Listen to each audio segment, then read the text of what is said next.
मेरा नाम आदित्य पाल है। अभी मैं ट्रिपल आईटी सीसीटी से बीटेक कर रहा हूँ सीएससी में। और मेरी मेंस की रैंक 34,000 है और मैं गैब से बिलोंग करता हूँ। तो आज जो हम चैप्टर करने जा रहे हैं उसका नाम है बायोमोलिक्यूल्स। तो बायोमोलिक्यूल्स जैसा कि नाम से है, दिस इज द मीन्स इस चैप्टर में हमें जो कार्बन और हाइड्रोजन से बनी हुई, क्योंकि कार्बन, सब जानते हैं कि carbon is the basic element of the life. Means life जो एलिमेंट, जिस एलिमेंट से फॉर्म हुई थी वो कार्बन है। और biomolecule is the study of compounds of carbon, carbon and hydrogen actually, क्योंकि यही दो कंपाउंड मिलके सारी मीन्स ऑर्गेनिक कंपाउंड्स की फॉर्मेशन की नींव है। तो जैसा कि देख रहे हैं बायोमोलिक्यूल्स में, तो जैसे यहाँ पे लिखा, living system grow sustain and reproduce system. Most amazing thing about a living system is that it is composed of non living atoms and molecules. ठीक है। The pursuit of the knowledge of what goes on chemically within the living system falls in the domain of biochemistry. तो it is a study, ये ये chapter is a perfect combination of biology and chemistry, and hence this is called organic chemistry. Organic chemistry is a study of things like, ये chapter organic chemistry में belong करती है और biology से भी related है और केमिस्ट्री से भी रिलेटेड है, बहुत हद तक बायोलॉजी से रिलेटेड है। क्योंकि इस चैप्टर में जो हम पढ़ेंगे, यहाँ पे जैसे देख सकते हो लिखा हुआ है, explain the characteristics of biomolecules like carbohydrates biology की चीजें, proteins and nucleic acid biology की चीजें, हार्मोन्स बायोलॉजी की चीजें हैं। ठीक है।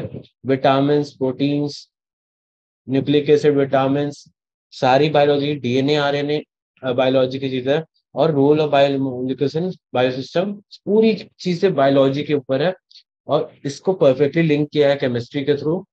तो जैसा कि हम देख रहे हैं, पहले हमें कार्बोहाइड्रेट्स के बारे में बताया गया कि कार्बोहाइड्रेट्स से क्लासिफिकेशन के बारे में, कैसे कैसे कार्बोहाइड्रेट्स को क्लासिफाई किया गया है। फिर उसके बाद सारी जैसे ग्लूकोज की प्रिपरेशन, ग्लूकोज के बारे में बताया गया, स्ट्रक्चर ऑफ ग्लूकोज और साइक्लिक स्ट्रक्चर ऑफ ग्लूकोज। ये बहुत इंपॉर्टेंट चीजें हैं। फ्रक्टोज, जो कि तुम्हारे को स्ट्रक्चर वाइज याद रहनी चाहिए। पहली बार ऐसा कोई चैप्टर होगा जिसमें तुमको बहुत ज्यादा याद करना पड़ेगा। एवरी स्ट्रक्चर तुम्हारे को क्लियर होना चाहिए, पायरैन फ्यूरैन सब क्लियर होना चाहिए, alpha D glucose, beta D glucose, और फिर इसका ल्यूओ डी ग्लूकोज और डेक्स्ट्रो ग्लूकोज और लीवो ग्लूकोज, सब कुछ क्लियर होना चाहिए कि ये कैसे, सुक्रोज का स्ट्रक्चर कैसे होता है, उनके बीच में कहाँ लिंकेज है। फिर उसके बाद माल्टोज में कैसे लिंकेज है, C1C4 है यहाँ पे C1C2 है।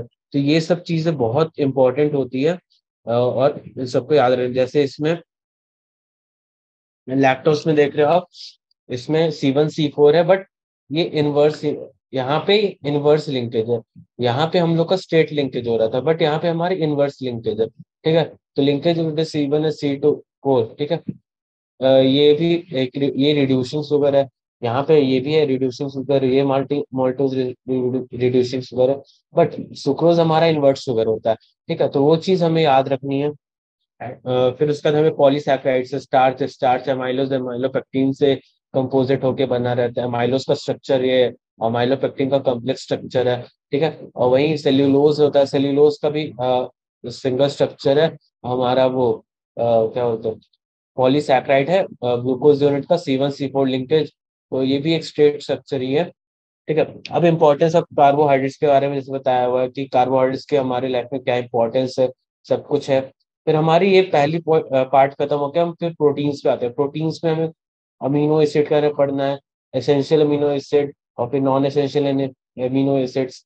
ठीक है। ज्वेटर आयन, ये सारी चीजें बहुत इंपॉर्टेंट है। फिर इसका structure of proteins, primary structure, secondary structure, quaternary structure, पूरी उसकी वो दी हुई है कि ये हेलिक्स बनता है, ये ऐसा बनता है। ठीक है। तो ये पूरी चीजें बहुत इंपॉर्टेंट है, बस याद रखनी है, सब कुछ याद करके रखना है। ये चैप्टर आपको मतलब ऐसा है कि बार बार इसको रिवाइज करना पड़ेगा। अभी जैसे हम यहाँ पे विटामिन है, विटामिन के आगे ये हमने एंजाइम छोड़ दी। एंजाइम से, एंजाइम्स क्या होती हैं, mechanism enzyme action, vitamin, vitamin का क्या एसेंशियल रोल है लाइफ में और कैसे उसके बॉडी फंक्शन करती है। न्यूक्लिक एसिड क्लासिफिकेशन हो गई उसकी। फिर उसके बाद स्ट्रक्चर ऑफ न्यूक्लिक एसिड है। फिर उसके बाद सब कुछ है। फिर उसके एट द एंड हमें आता है biological function of nucleic acid and hormones. Hormones के बाद हमारे पास आती है ये कि हॉर्मोन्स के बाद हमारे पास आती है कि कैसे हमारे लाइफ में ये मॉलिक्यूल्स हमें बॉडी मॉलिक्यूल्स हमें अफेक्ट करते हैं, हमारे को कैसे वो करते हैं। तो ये सब करने के बाद फिर हमें यहाँ पे समरी दी है, समरी पढ़ेंगे। समरी की चैप्टर ब्रीफ है, ठीक है। तो अब हम ऐसे ही अपने एक्सरसाइज के ऊपर आते हैं। तो एक्सरसाइज के ऊपर जैसे हम देख रहे हैं, पहला क्वेश्चन है वाटर मोनोसैकेराइड्स। जैसा कि हमने पढ़ा है, मोनोसैकेराइड्स क्या होता है। तो monosaccharides are the carbohydrate which can't be hydrolysed to smaller molecules. Their general formula is CH2ON, ठीक है, where N belongs to 3 to 7। Monosaccharides are carbohydrates which can't be hydrolyzed to smaller molecules. Their general formula is CH2ON and N equal to 3 to 7, ठीक है। इसमें कुछ बताने की चीजें नहीं है, डायरेक्ट डेफिनेशन है, आपको याद करना पड़ेगा, ठीक है।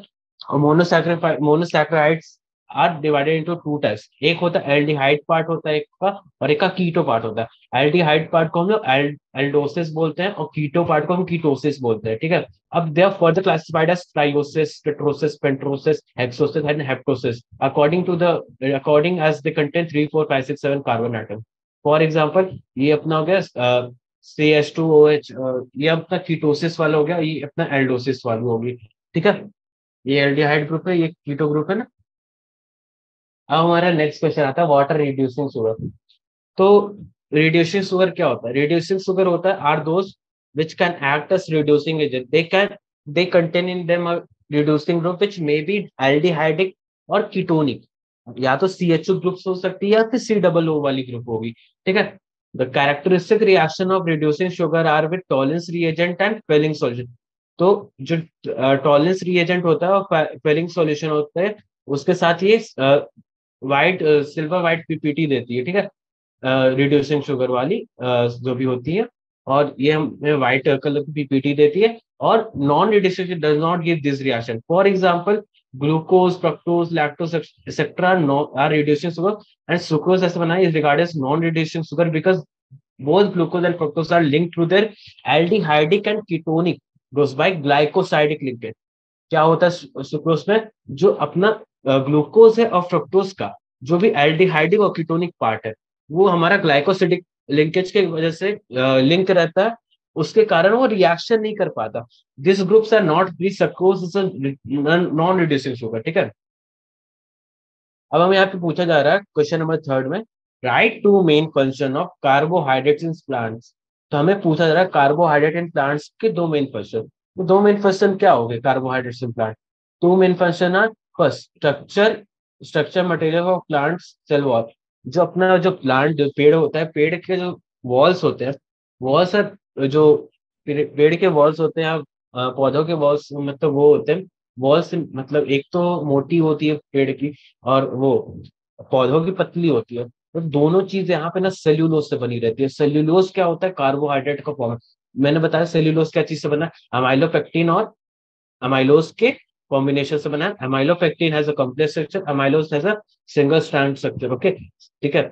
अब यहाँ पे ये ये चीज है ना, structure material of plant silver, वही है। और सेकंड हमारे पास आता है रिजर्व फूड मटेरियल, जो कि बोलते हैं स्टार्च। स्टार्च होता है, स्टार्च हमारे को क्या बोलते हैं, लीव्स में भी फाउंड होता है, फ्रूट्स में फाउंड होता है, और रूट्स में फाउंड होता है। मीन्स जैसे जैसे जहां जहां फूड स्टोर कर सकते हैं प्लांट पे, वहां पे होता है। इवन इन द जो क्या बोलते हैं stem of the plant, this food storing के लिए जगह होती है, वहां भी स्टार्च के फॉर्म में ही फूड स्टोर होता है, ठीक है। तो जो यही दो मेन पोजिशन है अभी जो जिसमें कार्बोहाइड्रेट इन प्लांट्स यूज होता है, ठीक है। स्टार्च हमारे हम भी करते हैं कंज्यूम, बट सेल्यूलोज हम हमारी बॉडी कंज्यूम नहीं कर सकती, ठीक है। क्वेश्चन नंबर फोर्थ में आते हैं, classify the following monosaccharides and डाइसैक्राइड्स, ठीक है। तो मोनोसैक्राइड्स और डाइसैक्राइड्स ये हमें याद करना होगा, ठीक है। मोनोसैक्राइड्स में आते हैं ribose, two two deoxyribose, galactose and fructose. और डाइसैक्राइड्स में आते हैं हमारे माल्टोज एंड लैक्टोज, ठीक है। मोनोसैक्राइड मतलब सिंगल सैक्राइड, सिंगल। डाइसैक्राइड्स में दो पार्ट में डिवाइड हो जाते हैं, ठीक है। याद रखना कि ये सब ऐसे हैं और ये डाइसैक्राइड्स है। अब नेक्स्ट क्वेश्चन में आते हैं, what do understand by term glycosidic linkage. तो जो ईथर्ड और oxide linkage through which two monosaccharides units are joined together by the loss of water molecule to form a molecule of this disaccharide is called glycosid linkage। तो जैसे अभी हमने देखा, तो ये दो मॉलिक्यूल है, मान लो ये दो मॉलिक्यूल है, यहाँ पे CH2 जो भी हो, एल्डिहाइड कीटोन कुछ भी ग्रुप हो, ये हमें नहीं पता। पर जो जब ये दो मॉलिक्यूल एक साथ लिंक हो विथ अ लिंकेज, जो कि या तो एथर्ड हो या ऑक्साइड हो, एथर्ड हो या ऑक्साइड है, ग्लाइकोसाइडिक लिंकेज में ऑक्सीजन लिंक ही रहती है, ठीक है, या तो एथर्ड हो या ऑक्साइड हो। मोस्ट ऑफ द रिएक्शन ऐसा भी होता है ना कि डायरेक्टली ऑक्सीजन पे ही अटैक करके मॉलिक्यूल को तोड़ता है। This is glycosidic linkage. Okay, ये इसको हम बोलते हैं ग्लाइकोसाइडिक लिंकेज। तो एथर्ड और oxide linkage through which two monosaccharides unit are joined together by the loss of water molecule to form a molecule of disaccharide is called glycosidic linkage। समझ रहे हो? एक मॉलिक्यूल का और दूसरे मॉलिक्यूल का जब दोनों का एक बार वाटर लॉस होता है और जो डाइसैक्राइड फॉर्म करता है, तो जो कनेक्शन होता है दोनों के बीच, उसको ग्लाइकोसाइडिक लिंकेज बोलते हैं, ठीक है। और छठे क्वेश्चन में आते हैं। छठे क्वेश्चन में पूछा जा रहा है, what is glycogen, how is it different from starch. तो glycogen carbohydrate stored in the animals body. इस जो ग्लाइकोजन होता है ना, जब एनिमल बॉडी में जब प्लांट्स में हमारे फूड स्टोर होते थे, तो वो स्टोर होते थे स्टार्च के फॉर्मेट में। अब जब ह्यूमंस में जब फूड स्टोर होता है ना, तो वो ह्यूमंस एनिमल्स में तो ग्लाइकोजन के फॉर्म में होता है, ठीक है। It is also called as animal starch and it is structurally similar to amy to to to amylopectin, ठीक है। टोमाइलपेक्टिन which means it is branch change polymer of alpha D glucose unit in which chain is formed by C1C4 glycosidic linkage, whereas branching occurs formation of C1C6 glycosidic linkage। ठीक है, तो मैं एक बार इसी में बता देता हूँ कि ये जो है, इसका स्ट्रक्चर अमाइलोपेक्टिन से सिमिलर है, और it is a branch change polymer. इसका एक तो ये नॉर्मल चेन अपना है, और ऊपर से ब्रांचिंग भी है इसमें, नीचे ऊपर ब्रांचिंग है ऑफ अल्फा डी ग्लूकोज। और जो सीधी ब्रांचेस है वो C1C4 ग्लाइकोसिडिक लिंकेज है, और जो ऊपर नीचे वाली ब्रांच है वो C166 ग्लाइकोसाइडिक लिंकेज है, ठीक है। तो अब हम यहाँ पे देख रहे हैं one main difference between glycogen and amylopectin. तो दोनों में बेसिक डिफरेंस होता है लेंथ ऑफ चेन, जो अपनी चेन की लेंथ होती है। जैसे अमाइलोपेक्टिन में चेन की लेंथ होती है 20 to 25, वहीं ग्लाइकोजन में हमारी 10 कुछ होती है, 10-14 होती है। हाँ हाँ, 10-14 मॉलिक्यूल्स होती है, ठीक है। One main difference between glycogen and amylopectin is the length of the chains, ठीक है। In the amylopectin the chain consist of 20 to 25 alpha D glucose molecule, whereas in the glycogen there are 10 to 14 molecules, ठीक है, of alpha D glucose present। अब हम देखें, glycogen is more branch than amylopectin. जो अपनी glycogen की molecule होती है वो ज्यादा ब्रांच होते हैं अमाइलोपेक्टिन की कंसिस्ट। एक बार देख लो ग्लाइकोजन मॉलिक्यूल की स्ट्रक्चर क्या होती है। सेल्यूलोज की है, और यहाँ पे देख लो अमाइलोपेक्टिन की है, अमाइलोज की है, ठीक है। अमाइलोपेक्टिन में C1C6 है ना, ऐसी ही ग्लूकोज में ग्लाइकोजन में भी होती है। ग्लाइकोजन की स्ट्रक्चर ऐसी है, यहाँ C1C6 लिंकेज है और इसमें C1C4 है, ठीक है। ऐसी लिंकेज होती है, और ये होती है बायोलॉजिकल स्ट्रक्चर, जो कि हमें नहीं देखनी है because this is not in our syllabus. Okay, तो हम अपने आप को वापस करते हैं। Glycogen is a more branch than amylopectin. It is mainly present in liver, muscles and also in brain. ये जो ग्लाइकोजन होता है वो हमारे लीवर, मसल्स और ब्रेन में प्रेजेंट होता है। It gets converted into glucose and body need with the help of certain enzymes present in the body. It has also been found in yeast and fungi. Glycogen has even been found in yeast and fungi. Okay. तो starch क्या होता है? तो it's a major source of carbohydrate which are very much essential to human body since they supply energy to the body, ठीक है। Starch क्या होता है? It's a major source of carbohydrate. Glycogen is is a form of carbohydrate which is help us to store energy in our body. मतलब वो energy मतलब storage के काम में आता है, जैसे स्टार्च प्लांट के स्टोरेज में काम आता है, यहाँ पे ग्लाइकोजन स्टोरेज में काम है। बट स्टार्च हमारे बॉडी के लिए सबसे इंपॉर्टेंट सोर्स ऑफ एनर्जी है, ठीक है, मतलब सबसे इंपॉर्टेंट सोर्स ऑफ कार्बोहाइड्रेट है। और ये जो स्टार्च जब एक्सेस में होता है तो वो ग्लाइकोजन के फॉर्म में हमारे बॉडी में स्टोर भी हो जाता है, ठीक है। It occurs as granule in many seeds, fruits, tubers and also in roots of many plant, ठीक है। Mainly found in wheat, maize, rice etcetera, ठीक है। हम सातवें क्वेश्चन में चलते हैं। सातवां क्वेश्चन क्या बोला? What are the hydrolysis product of sucrose and lactose? और जैसे हम जानते हैं सक्रोज और लैक्टोज दोनों डाइसैकेराइड है, मीन्स दोनों के मतलब दोनों is a combination of two monosaccharides. Sucrose and lactose are combination of two monosaccharide. अगर और जब दो मोनोसैकेराइड ग्लाइकोसाइडिक लिंकेज कैसे बनता है? जब हम दो दो मोनोसैकेराइड को जोड़ के उसके बीच का पानी निकाल के तो ऑक्सीजन ऑक्सीजन ऑक्साइड और या फिर एथर्ड और या फिर बोलो ऐसे कि ऑक्साइड लिंकेज जो बनती है उसको हम बोलते हैं डाइसैकेराइड, ठीक है। तो अगर हम डाइसैकेराइड में वापस उस लिंकेज में पानी डाल दें, ठीक है, वापस उस लिंकेज में पानी डाल दें तो मोनोसैकेराइड अलग हो जाएगा। जो मोनोसैकेराइड फॉर्म होगा तो हमें उसका लिखना है कि उसका हाइड्रोलाइसिस प्रोडक्ट क्या होगा। तो ये हमें अच्छे से याद करना होगा। अगर हमारे पास अगर तुम एक चीज जानो कि अगर तुम्हारे को बहुत अच्छी डीप आइडिया है, ठीक है, और बहुत अच्छे से तुम जानते हो, तो अगर तुमको सक्रोज की स्ट्रक्चर पता है कि सक्रोज का स्ट्रक्चर कैसा होता है, तो तुम्हें कुछ याद करने की जरूरत नहीं है। बट यहीं पे अगर तुम्हें अगर नहीं याद होगा ना तुमको, तुम एग्जाम में तुम्हारे से नहीं होगा तो तुम इसको रट के जाओ, ठीक है, क्योंकि बहुत इंपॉर्टेंट है। जैसे सक्रोज पे जब हाइड्रोलाइसिस प्रोडक्ट हो रहा है यहाँ पे, तो तुम देख सकते हो कि यहाँ पे क्या आ रहा है, सिस्टिक सेल्यूलोसिस और सिस्टिक सेल्यूलोसिस। इसका क्या मतलब है कि दोनों तुम्हारे लिए ग्लूकोज ही दिख रहे हैं, बट दोनों ग्लूकोज में अंतर है।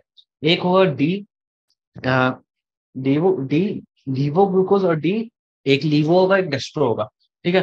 दोनों की ऑप्टिकल एक्टिविटी एक दूसरे को कैंसिल करती है, इसीलिए sucrose is non reducing sugar, ठीक है, इसीलिए sucrose is non reducing sugar. Now second में हम देखेंगे लैक्टोज। लैक्टोज में क्या है? लैक्टोज में भी सेम है, सिस्टिक होती है और सिस्टिक, पर यहाँ पे भी हमें डी प्लस ग्लूकोज ही मिलता है और डी प्लस गैलेक्टोज मिलता है। ग्लूकोज गैलेक्टोज सब में थोड़ी थोड़ी अंतर है, सब में OH की पोजीशन की अंतर है। किसी में OH लेफ्ट साइड होता है, किसी में OH राइट साइड होता है, ठीक है। तो ये बहुत इंपॉर्टेंट है, तुमको पता होना चाहिए ग्लूकोज की स्ट्रक्चर कैसी होती है, गैलेक्टोज की स्ट्रक्चर कैसी होती है। सब कुछ याद करना बहुत इंपॉर्टेंट है, ठीक है। 10.8 में चलते हैं। तो ये रिएक्शन जैसे मैंने बोला ये याद कर लेना, ये बहुत इंपॉर्टेंट है, ठीक है, ये इंपॉर्टेंट है। अब हमें पूछा जा रहा है 8th नंबर क्वेश्चन है, what is the basic structural difference between starch and cellulose? जैसे मैंने स्टार्टिंग से बता रहा, सेल्यूलोज कंसिस्ट ऑफ सेल्यूलोज बोला, starch consist of two type of structure, amylo structure and amylopectin structure. जो अमाइलो स्ट्रक्चर होती है वो लीनियर पॉलीमर होती है alpha D glucose, while cellulose linear polymer of beta D glucose. जो amylose होती है वो linear polymer of alpha D glucose and cellulose is a linear polymer of beta D glucose. Starch amylose और amylopectin से consist करती है। Amylose alpha D glucose का linear polymer है और सेल्यूलोज बीटा डी ग्लूकोज का लीनियर पॉलीमर है। In amylose C1 C4 are connected by each other bye glycosidic linkage, alpha glycosidic linkage, ठीक है। C1 C4 कनेक्टेड होते हैं अमाइलोज में, और सेल्यूलोज में C1 C4 are connected by beta glycosidic linkage, ठीक है। और यहाँ पे हमारे को दिया amylopectin has a branch structure, ठीक है, वो हमारे को नहीं देखी। तो यहाँ पे जैसे तुम देख सकते हो कि ये अमाइलोज की अल्फा ग्लाइकोसाइडिक लिंकेज है, ठीक है। सेल्यूलोज की बीटा ग्लाइकोसाइडिक लिंकेज, ऊपर नीचे बीटा बोलते हैं। तो मैंने बोला था ना उस टाइम की वो क्रॉस टेढ़ा ऐसा था, तो वो ग्लाइकोसाइडिक बीटा बोलते हैं, ये अल्फा लिंकेज बोलते हैं, ठीक है। और ये अमाइलोपेक्टिन की कॉम्प्लेक्स स्ट्रक्चर होती है, ठीक है, इसमें अल्फा लिंकेज भी होती है और बीटा लिंकेज, C1C6 है यहाँ पे, और यहाँ पे C1C4 है, यहाँ पे C1C4 है।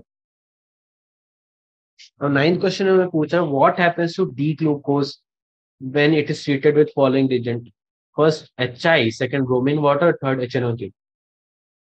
तो जैसा कि हम जानते हैं कि HI और heat is a very good reducing agent, ठीक है, तो वो इस स्ट्रक्चर के सारे पानी उड़ा दे, सारे पानी उड़ा देगा, ठीक है, ये बना देगा एक सिंगल हाइड्रोकार्बन चेन बना देगा, ठीक है, ये सारे पानी उड़ा के सारे ऑक्सीजन और सारे ऑक्सीजन वाले चीजें उड़ा के पानी सीधे हाइड्रोकार्बन स्ट्रक्चर बना देगा, ठीक है।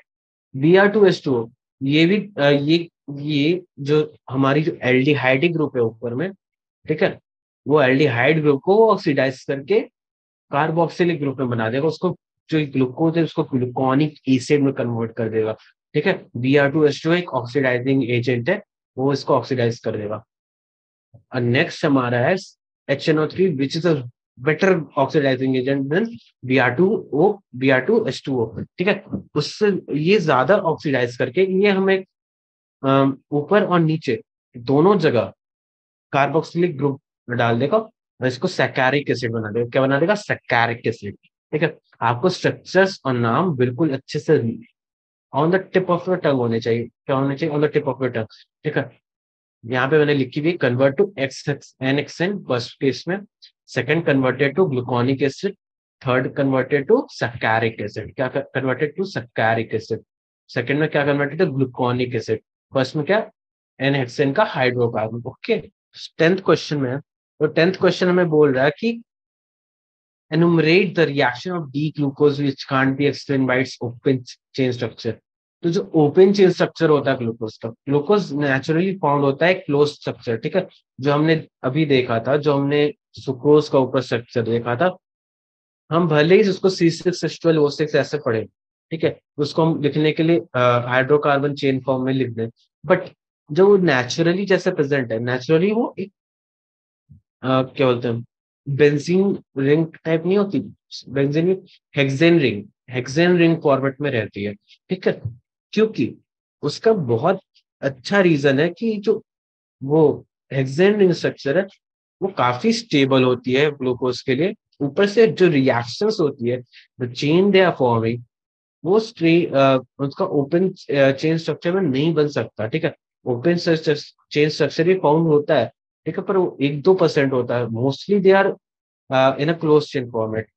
और जो ओपन चेन स्ट्रक्चर है ग्लूकोज का, उसकी सबसे बड़ी नाकामी है कि फर्स्ट, वो 2,4-DNP के साथ रिएक्शन नहीं देता, ठीक है। सेकेंड, वो NHSO3 के साथ क्या बोलते हैं, जो 2,4-DNP NHSO3 और स्टिफ एजेंट है, तीनों इसके वो ग्लूकोज के आइडेंटिफाइंग टेस्ट, ठीक है, कि यहाँ पे जो एल्डिहाइड का कीटोनिक ग्रुप है वो रिएक्शन करके the change in the colour of the solution वो प्रोवाइड करता है। NHSO3 की में PPT आती है, ठीक है। फोर्थ में हमें देखा एसिटेट हाइड्रो, ये भी हमारी एसिटेट एनाहाइड्राइड विद हाइड्रोक्सिलामाइन, ये भी हमारी एक टेस्ट ही है, जिसमें हमें क्या बोलते हैं, एसिटिक एनहाइड्राइड, ये हमारे को, ये भी हमारी एक PPT प्रोवाइड कर रखी है शायद, लाइक मेरे को उतना याद नहीं है, बट मेरे हिसाब से यहाँ पे भी एक PPT प्रोवाइड होती है, ठीक है। फिर ये D plus glucose is form to exit in 2 crystalline form, और ये भी है कि जो अपनी जो D प्लस ग्लूकोज है वो 2 क्रिस्टलाइन फॉर्म में, alpha D glucose and beta D glucose, ये दोनों सिर्फ और सिर्फ साइक्लिक स्ट्रक्चर में ही होती है, ठीक है, ओपन चेन स्ट्रक्चर में नहीं आ पाएगी, ये चीज अवेलेबल नहीं है ओपन चेन स्ट्रक्चर में। तुम यहाँ पे देख सकते हो, जो ये ओपन चेन स्ट्रक्चर है वो इन दोनों के बीच में करता है, ये 1-2% होता है, ये 1-2% होगा, ये शायद 53% होता है, और ये शायद 40, ऐसे मतलब 40 से 45% होता है, ठीक है। मतलब ज्यादा स्टेबल ये वाली स्ट्रक्चर है बीटा डी ग्लूकोज की। 11th क्वेश्चन में आता है, 11th क्वेश्चन पूछ रहा है, what are the essential and non essential amino acid, give two example of each type. Alpha amino acid, ठीक है, alpha amino acid which are which are needed by body for good health and proper growth of human egg. Amino acid जिनकी जरूरत है body के good health and proper growth के लिए, but are synthesise, वो body के अंदर synthesise नहीं होती, बॉडी के अंदर नहीं बनती है, उनको हम बोलते हैं एसेंशियल अमीनो एसिड। वो मोस्टली हमें बाहर से या किसी और मीडियम से हमें प्रोवाइड कर होती है, ठीक है। उसके एग्जांपल्स है वैलिन और ल्यूसिन। वैलिन और ल्यूसिन एसेंशियल अमीनो एसिड के एग्जांपल है, वैलिन और ल्यूसिन, ठीक है। और नॉन एसेंशियल अमीनो एसिड क्या होगी फिर? नॉन एसेंशियल अमीनो एसिड वो एसिड्स होते हैं, अमीनो एसिड्स होते हैं जो बॉडी के लिए तो है चाहिए, कि वो good health and proper growth के लिए तो चाहिए, बट आज सिंथेसाइज इन बॉडी उसको उसके लिए कहीं बाहर से रिक्वायरमेंट नहीं होती, ठीक है। उनको हम बोलते हैं नॉन एसेंशियल अमीनो एसिड। क्या बोलते हैं उसको हम लोग? नॉन एसेंशियल अमीनो एसिड, ठीक है। इसका एग्जांपल है ग्लाइसिन और एलानिन। क्या एग्जांपल है? ग्लाइसिन और एलानिन, ठीक है। अब ट्वेल्थ क्वेश्चन में चलते हैं। ट्वेल्थ क्वेश्चन बोला define the following as related to proteins. First peptide linkage, second primary structure, third denaturation. तो पेप्टाइड लिंकेज का क्या डेफिनेशन है? Proteins are the polymer of alpha amino acid and they are connected to each other by peptide bond or peptide linkage, ठीक है। Peptide linkage क्या है? कि जो अल्फा अमीनो एसिड होती है वो are connected to each other by peptide linkage. Peptide linkage क्या होती है? CONH बॉन्ड को हम बोलते हैं पेप्टाइड लिंकेज। पेप्टाइड लिंकेज क्या होती है? CONH bond. ये हमें क्या एग्जांपल है? ग्लाइसैलानिन एसिड, ग्लाई एलानिन, ओके, ग्लाई एलानिन, ग्लाइसैलानाइन, ठीक है। तो ये उसके एग्जांपल है। और यहाँ पे आप जैसे देख सकते हो कि जो हमारी क्या बोलते हैं अमीनो एसिड भी होती है वो भी सेम रिएक्ट करती है। वो लोग जुड़ते हैं और पानी निकल जाती है, हर जगह से पानी निकल जाती है, और ये हमारी बन जाती है पेप्टाइड लिंकेज। हमारी कैसे वो ग्लाइकोसाइडिक लिंकेज में पानी निकल जाता है, यहाँ भी सेम पानी निकलता है, ठीक है। ठीक है, अब हम पढ़ रहे हैं प्राइमरी स्ट्रक्चर ऑफ प्रोटीन्स। क्या पढ़ रहे हैं? क्या है? Primary structure of proteins. जो हमारी प्राइमरी स्ट्रक्चर ऑफ प्रोटीन्स है, मे have one or more polypeptide linkage. जो हमारी प्राइमरी स्ट्रक्चर है प्रोटीन्स है, तो उसे बोल रहा है प्रोटीन्स में मे have one or more peptide chains. Each polypeptide in the protein has an amino acid linked with each other in a specific sequence. हर पॉलीपेप्टाइड में जो प्रोटीन है उसमें अमीनो एसिड होती है, एक दूसरे से लिंक्ड होती है एक स्पेसिफिक सीक्वेंस में, ठीक है। And it is this sequence of amino acid that is said to be primary structure of protein, ठीक है। हम ये बेसिक स्ट्रक्चर को बोलते हैं प्राइमरी स्ट्रक्चर ऑफ प्रोटीन। ये जो हमारा बेसिक स्ट्रक्चर तुम देख रहे हो, एक सीधा टावर सा जो खड़ा है, इसमें अमीनो एसिड्स हैं, different amino acid are link to each other. हम इसी को बोलते हैं primary structure of protein. Basically तुम जब स्टार्टिंग में पढ़ोगे बायोलॉजी तो तुमको यही चीज आएगी, ठीक है। थर्ड थर्ड बोल रहे हैं प्रोटीन। थर्ड हमें क्या बोला? डीनेचुरेशन है ना। थर्ड हमारी डीनेचुरेशन है। तो डीनेचुरेशन क्या होता है? Protein found in a biological system with a unique three dimensional structure and biological activity is called native protein. और जो नेटिव प्रोटीन है वो is subjected to physical change like temperature or chemical change like change in pH, hydrogen bonds are disturbed, ठीक है। जो हमारी जब भी क्या होता है, जो नेटिव प्रोटीन होती है, जो प्रोटीन जो ओरिजिनल फॉर्म में नीचे में प्रेजेंट रहती है और स्ट्रक्चरल और बायोलॉजिकल वर्क करती है, ठीक है। अगर उसको जब भी पीएच चेंज या फिर उसका चेंज इन केमिकल कंपोजिशन या टेम्परेचर, ठीक है, तो उसकी जो हाइड्रोजन बॉन्ड्स होते हैं, जो हाइड्रोजन लिंकेज होती है, ऐसे जो लिंकेज है ना, उसमें डिस्टर्बेंस टूट जाती है, या फिर वो किसी दूसरी जगह लिंकेज C1C4 है तो C1C6 लिंकेज कर जाएगी, जिसके कारण से ये जो स्ट्रक्चर होता है प्रोटीन का वो खराब हो जाता है। Due to this globules unfold and helix get uncoiled and protein loses its biological activity, ठीक है।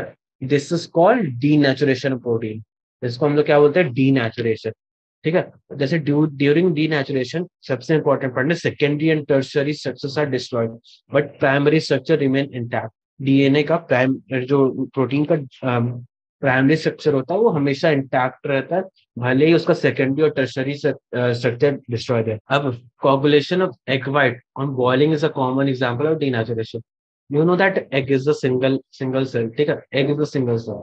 अगर हम जब भी उसको पकाते हैं, मतलब ऐसे पैन है, पैन पे तुम अगर ऐसे फोड़े और ऐसे उस पैन, अगर वो नीचे से आग जली हुई है और पैन पे तुमने अंडे ऐसे फोड़ के डाला, ठीक है, तो थोड़ी देर बाद देखोगी जो जो पहले जो लिक्विड थी, जो एक तो येलो लिक्विड है उसको यॉक बोलते हैं, और उसकी जो एग वाइट होती है, जो उसके बगल में व्हाइट कलर की लिक्विड है, व्हाइट नहीं ट्रांसपेरेंट ही होती है, मतलब लिक्विड है, वो थोड़ी देर बाद ना व्हाइट टर्न हो जाती है, और उसी को हम बोलते हैं, वो उसका परफेक्ट एग्जाम्पल है डीनेचुरेशन ऑफ प्रोटीन का, ठीक है। Another example is the curdling of the milk, ठीक है, कर्डिंग ऑफ द मिल्क को भी हम बोलते हैं कि वो denaturation, because due to the formation of lactic acid by bacteria present in the milk, milk का जो प्रोटीन स्ट्रक्चर है वो चेंज होकर उसको कर्ड के फॉर्म में कर देता है, मोटा कर देता है, भारी कर देता है, ठीक है। अब हमारा नेक्स्ट क्वेश्चन है, what the common types of secondary structure of protein. तो सेकेंडरी स्ट्रक्चर ऑफ प्रोटीन हमारे दो टाइप्स के होते हैं, ठीक है। पहला तो अल्फा हेलिक्स होता है और फिर दूसरा होता है बीटा पिलेटेड स्ट्रक्चर। तो जो सेकेंडरी स्ट्रक्चर ऑफ प्रोटीन है, this secondary structure of protein refers to the shape in which a long polypeptide chain can exist. They are found to exist in two different type of structure. First alpha helix, second है beta पिलेटेड sheet structure. दो दो तरीके से alpha helix और beta पिलेटेड sheet structure, ठीक है। This structure arises due to the regular folding of the backbone of the polypeptide chain due to the hydrogen bonding between NH groups of the peptide bonds. ठीक है? This structure arises due to the regular folding of the backbone of the polypeptide chain due to the hydrogen bonding between and NH group of the peptide bonds. ठीक है? दोनों के बीच जो folding होती है, regular folding, उसके formation की वजह से हमें ये दो स्ट्रक्चर मिलते हैं। Alpha helix is one of the most common ways in which a polypeptide chain can form all possible hydro all all possible hydrogen bonds by twisting into a right angle screw helix with a NH group of the each amino acid residue hydrogen bonded to the CO of an adjacent then to the helix as shown in figure 10.1। जैसे figure में तुम clearly देख सकते हो, जो जो अपना ये अल्फा हेलिक्स स्ट्रक्चर है वो एक कॉइल्ड स्ट्रक्चर है, मीन्स उसको रोटेटेड है, वो ऐसे रोटेट हुआ है, ठीक है। और जो सी डबल बॉन्ड स्ट्रक्चर है वो एनएच स्ट्रक्चर से लिंक्ड है, अप और डाउन लिंक्ड, ठीक है। वही हम आगे चलेंगे। In beta pleated structure, in beta pilated sheet structure, all peptides contain are stretched out to nearly maximum extension and then let side by side, which are held together by intermolecular hydrogen bonds, ठीक है। Intermolecular hydrogen bonds की वजह से वो एक दूसरे को पकड़ के रखे हुए हाइड्रोजन बॉन्ड्स और वंडर वॉल्स फोर्स होते हैं, ठीक है। एक दूसरे से काफी मतलब मोस्ट बहुत अच्छी खासी वो बॉन्ड्स होती है, बहुत असर करती हैं, मतलब बहुत चीजों में असर करती है। किसी भी एलिमेंट का बॉइलिंग पॉइंट नेचुरली इंक्रीज करवाती है या फिर रिएक्शन रुकवाती है, बहुत काम करवाती है, but it's very means powerful type of force. All the weak force है बट बहुत पावरफुल है। Structure resembles the pleated force of the drapery and therefore is known as beta pleated, beta pleated, ठीक है। ये इसकी ऐसी structure होती है बीटा पिलेटेड, और ये अल्फा हेलिक्स की है। वो 14th क्वेश्चन में आता है, what type of bonding helps stabilization the alpha helix structure of protein. तो पहली हमने देखी alpha helix structure, hydrogen bonding, ठीक है। जो अल्फा हेलिक्स स्ट्रक्चर है, ये जो अल्फा हेलिक्स स्ट्रक्चर है, is the size of R groups are quite large. The hydrogen bonding between C double bond O group of one ammonia acid unit and another NH group of fourth amino acid unit fold in the same cell. As such, the polypeptide linkage, as such, the polypeptide chain coils up into spiral structure called right-handed alpha helix structure. This type of structure is adopted by most of the fiber structural proteins, such as those present in wool, hair, and muscles. Okay?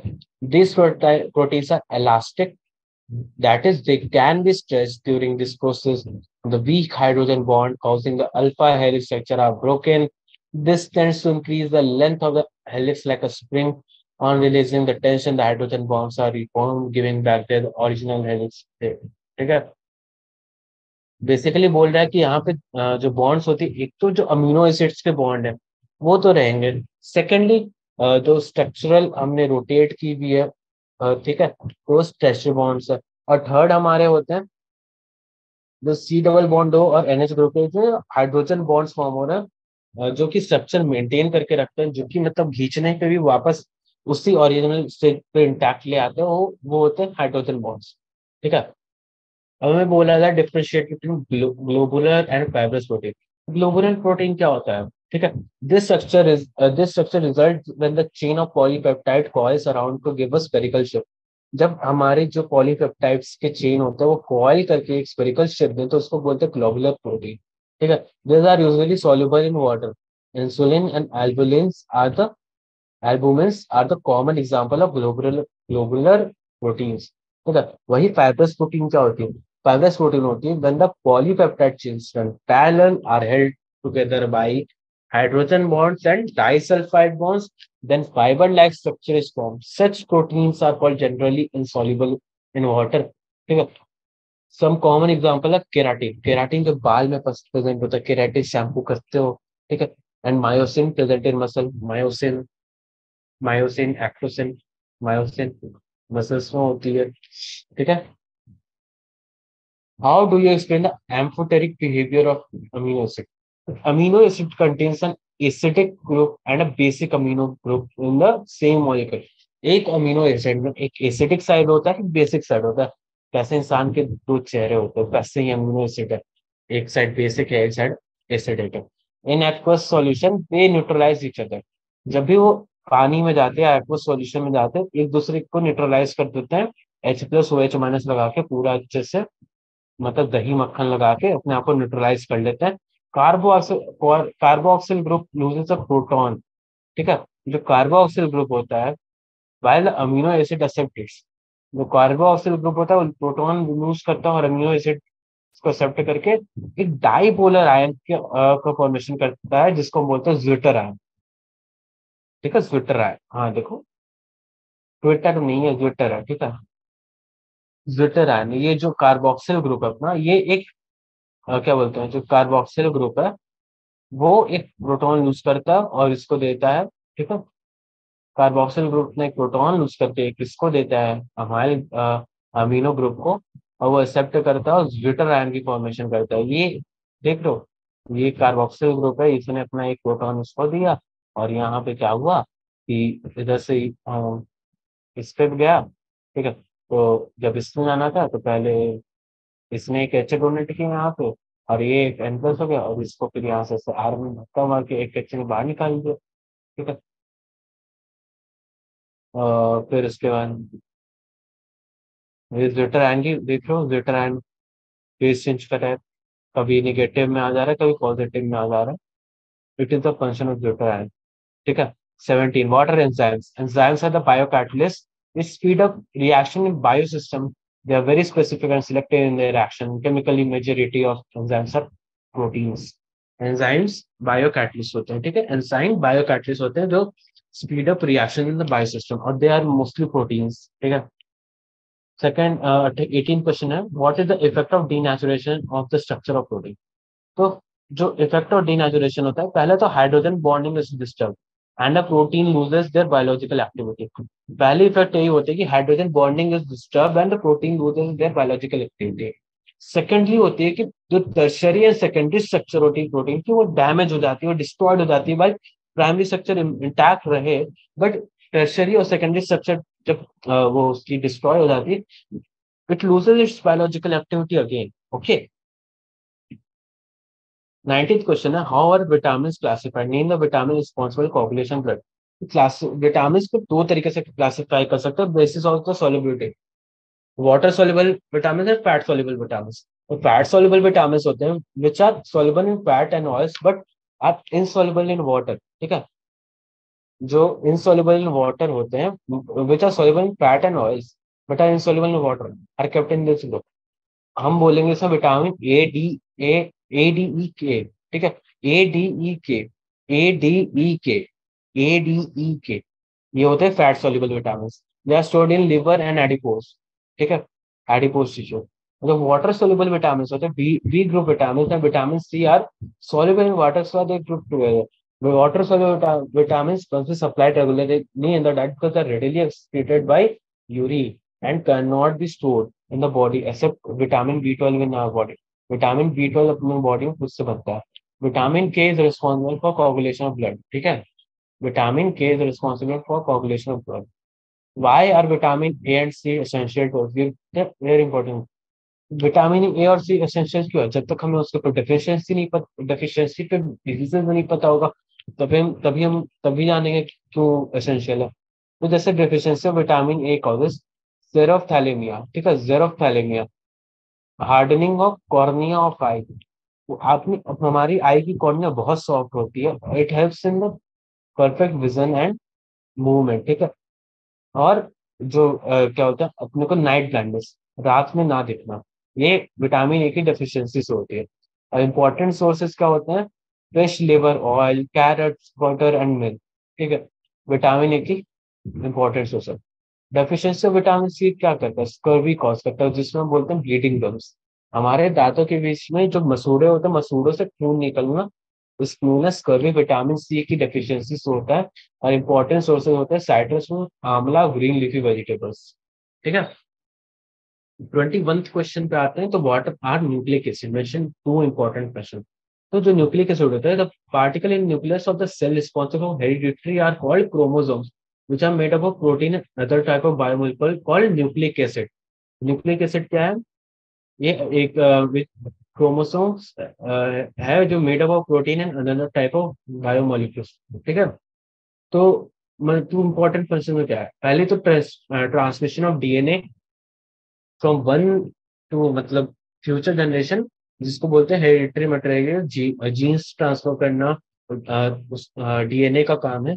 और secondly DNA and RNA synthesize all protein needed for growth and maintenance of our body. ठीक है. सब कुछ DNA RNA बनाता है, protein ये सब. ठीक है. अब हमें पूछा what is the difference between nucleoside and nucleotide. तो न्यूक्लियोसाइड क्या होगा? A unit form by the attachment of a base one two the first position और sugar is known as nucleoside. In nucleoside, the sugar carbon are numbered as first, second, third in order to distinguish this from bases. Nucleotides are joined together by phosphodiether linkage between fifth and third carbon atom of pentose sugar.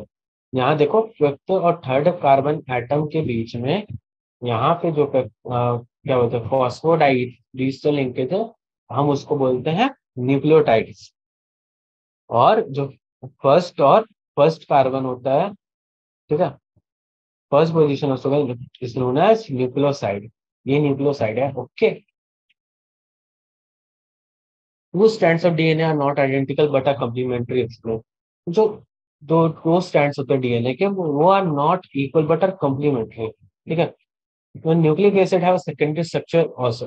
James Watson, Francis Crick gave a double-strand helical structure for DNA. Two nucleic acid chains are wound about each other and held together by hydrogen bonds between pairs of bases. These two strands are complementary to each other because the hydrogen bonds are formed between the specific pair of bases. Adenine forms a bond with thymine, whereas cytosine forms bond with guanine. Because of different sizes and geometry of the bases, the only possible pairing in the DNA are guanine and cytosine, and those three hydrogen bonds. Cytosine equal to that is cytosine equals to guanine, and between A adenine and thymine through two hydrogen bonds. That is A equal to T. Okay. Due to this base pairing principle, the sequence of bases in one strand automatically fixes the sequence of bases in another strand. ठीक है. बहुत कुछ है but वो याद कर लेना basic, बस सिंपली हो जाएगा. तो 24th क्वेश्चन अपने को बोल रहा है.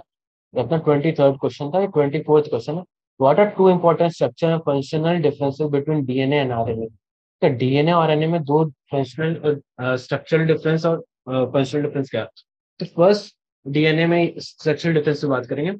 Sugar present in DNA is 2 deoxy D ribose. ठीक है. Sugar present in RNA is D minus ribose. ठीक है. DNA consists cytosine and thymine as pyrimidine bases and guanine and adenine as purine bases. RNA consists cytosine as and uracil as pyrimidine and guanine and adenine as purine bases. DNA has double-stranded alpha helix structure. RNA has single-stranded alpha helix structure. DNA molecule are very large in their molecular mass may vary for 6 into 10 to the power 6 into 16 to 10 to the power 6. RNA also computed much smaller with mass ranging from 20,000 to 40,000 unit mass. ठीक है, functional difference देखो, DNA has unique property of replication, ठीक है, RNA has does not really replicate. DNA controls the transmission of hereditary effects. RNA controls the synthesis of proteins. DNA भी करता है but RNA mostly करता है, ठीक है। तो ये हमारी ये क्वेश्चन की हो गई। अब हमारा 25th क्वेश्चन है, what are the different types of RNA found in the cell. पहला होता है राइबोसोमल आरएनए जिसको हम बोलते हैं आरएनए, ठीक है। दूसरा होता है एमआरएनए जिसको हम बोलते हैं मैसेंजर आरएनए। तीसरा होता है टीआरएनए जिसको हम बोलते हैं ट्रांसफर आरएनए। तीनों के अलग अलग फंक्शन है। आर राइबोसोमल राइबोसोम्स फॉर्मेशन के काम आता है। एम मैसेंजर आरएनए कुछ आरएनए मतलब न्यूक्लियर मैसेजेस के करता है और ट्रांसफर होता है फूड्स एंड डिफरेंट थिंग्स देखता है, तो वो पर वर्क के हिसाब से डिपेंडेंट है। तो हमारा ये आज बायोमोलिकुल्स का चैप्टर हो गया है और हम इसको यहीं पे एंड करेंगे, ठीक है। काफी कुछ इसमें मतलब याद करने की चीजें तो याद कर लेना और खुद का ख्याल रखना और सब होते को अच्छे से चिंता मत करो। सो मैं यहाँ पे एंड कर रहा हूँ।